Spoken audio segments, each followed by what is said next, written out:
So, ఇక్కడ మనకు inline JavaScript, internal JavaScript and external JavaScript అంటే మీకు అర్థమైంది కదా! సో, ఇక్కడ మనం అర్థం చేసుకోవాల్సిందేంటంటే, ఇన్‌లైన్ జావాస్క్రిప్ట్ నుంచి ఇంటర్నల్ జావాస్క్రిప్ట్‌కి ఎందుకు మూవ్ అయ్యాం? ఇంటర్నల్ జావాస్క్రిప్ట్ నుంచెళ్ళి ఎక్స్టర్నల్ జావాస్క్రిప్ట్‌కి ఎందుకు మూవ్ అయ్యాం అనే కాన్సెప్ట్ మీకు అర్థమైతే సరిపోతది.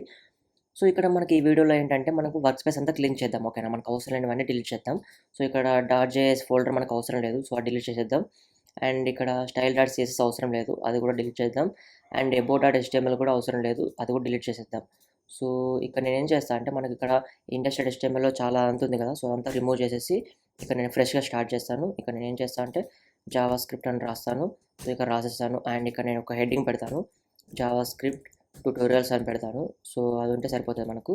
అండ్ మనకిక్కడ ఎక్స్టర్నల్ జావాస్క్రిప్ట్ ఉంది కదా! సో, అది వచ్చేసి జస్ట్ ఇక్కడ నేను అటాచ్ చేస్తాను. అటాచ్ చేయాలంటే మనకు ఇక్కడ సోర్స్ అని రాసాను కదా! స్క్రిప్ట్ ఇక్కడ మనకు సోర్స్ ఉంది కదా! ఇది సెలెక్ట్ చేసేసి ఇక్కడ నేను యాప్.js సెలెక్ట్ చేస్తున్నా. సో, ఇలా మనం సెలెక్ట్ చేసుకోవచ్చు. ఆ తర్వాత ఇక్కడ జావాస్క్రిప్ట్ ఫైల్స్‌లో కూడా మొత్తం రిమూవ్ చేసేసి సేవ్ చేస్తాను. మనకి ఎంప్టీ ఉండాలి. ఓకేనా? సో, ఈ 2 మనకు ఇలా. సో, మనకిక్కడ నేను మనం ఎక్స్‌ప్లెయిన్ చేసే కాన్సెప్ట్స్ అన్నీ నేను ఇక్కడ ఫోల్డర్‌లా క్రియేట్ చేసేసి గిటబ్‌లో పుష్ చేశాను. వన్స్ నేను పుష్ చేసాక మీకు ఇన్ఫార్మ్ చేస్తాను. సో, అప్పుడు మీరు రిఫర్ చేసుకోవచ్చు. ఓకేనా? ఫ్యూచర్ వీడియోస్ వచ్చేసి మొత్తం నేను ఎక్స్టర్నల్ జావాస్క్రిప్ట్ యూజ్ చేస్తాను. సో, అందుకని నేను ఇక్కడ ఎక్స్టర్నల్ జావాస్క్రిప్ట్ అనేది యాడ్ చేశాను. ఎందుకంటే ఇంటర్నల్ జావాస్క్రిప్ట్ యాడ్ చేయడం వల్ల మనకేమవుతుందంటే, మనకు కన్‌ఫ్యూజ్ ఉంటది. ఓకేనా? పైన మనకి HTML కోడ్ ఉంటది. కిందనే మనకు జావాస్క్రిప్ట్ ఉంటది కదా!